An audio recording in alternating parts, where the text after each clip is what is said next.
va s'attaquer à Adrien Roy, donc petit journaliste, télégraphiste de Télématin, débunker de son état. Il va nous parler d'un fait sur, donc vous allez voir, c'est très intéressant.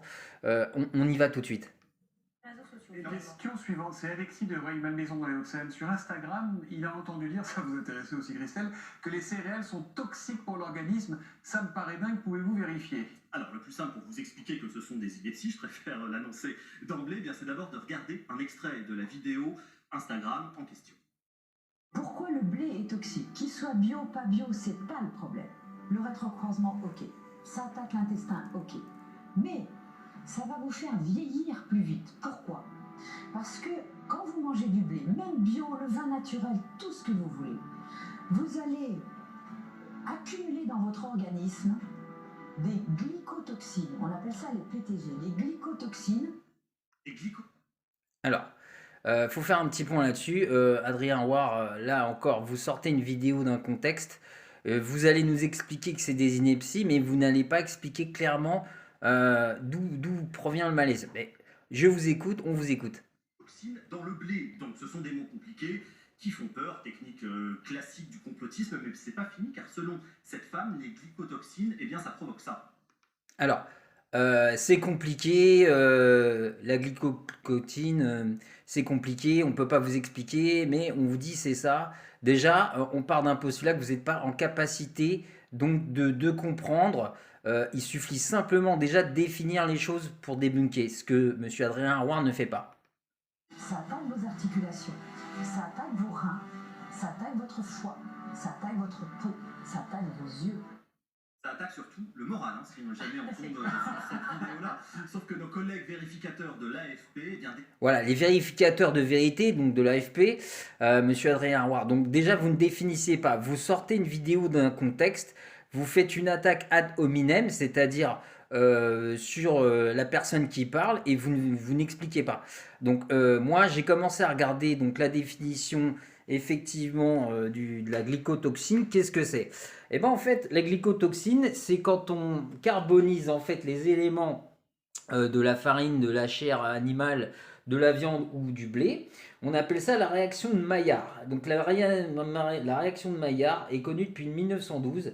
On l'observe dans le brunissement des denrées alimentaires avec le temps de forte cuisson au-dessus de 120 degrés. Donc ça s'appelle la glycation.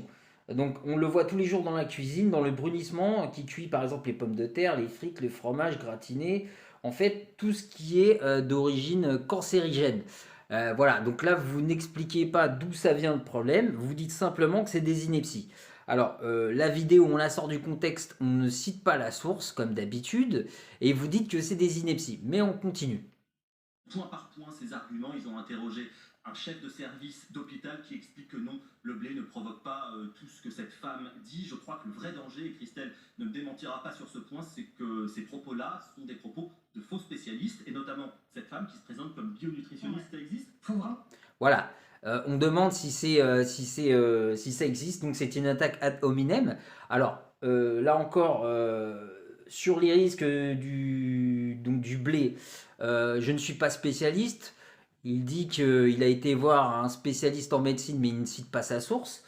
Et concernant donc la glycation du blé et des matières des denrées alimentaires, c'est un fait avéré, la réaction de Maillard effectivement génère des réactions cancérigènes. Donc dû à la carbonisation donc, du blé ou des chairs. Mais après, on ne peut pas faire non plus une synthèse, effectivement, on ne peut pas dire que le blé génère des problèmes.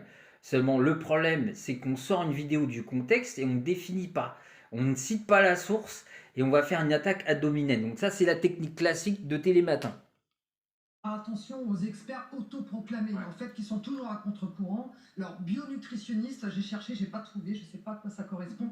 J'ai pas trouvé non plus le diplôme qui sanctionne une formation et un diplôme validé. Donc, méfiance, on vérifie qui nous apporte l'information. Voilà, méfiance à qui parle, mais surtout méfiance de ce que disent ces journalistes. Parce qu'ils ne citent pas leurs sources une fois de plus, ils ne définissent pas et ils font une attaque ad hominem. Voilà. Donc clairement, les journalistes de Télématin ne font pas leur travail et ont besoin du ministère de la Vérité, de l'AFP, pour annoncer des faits donc on n'a pas les sources, il ne cite pas les sources. Donc la glycation est un phénomène qui existe, qui est reconnu de la réaction de Maillard.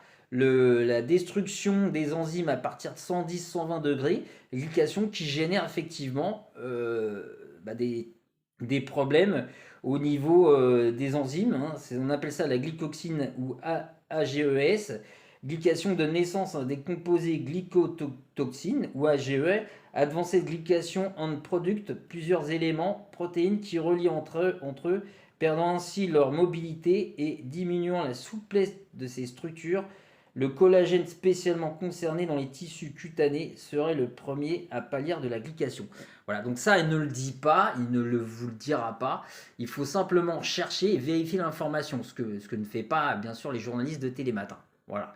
Donc les débunkers de Télématin qui ne citent pas leurs sources et qui font des attaques sans savoir, non merci.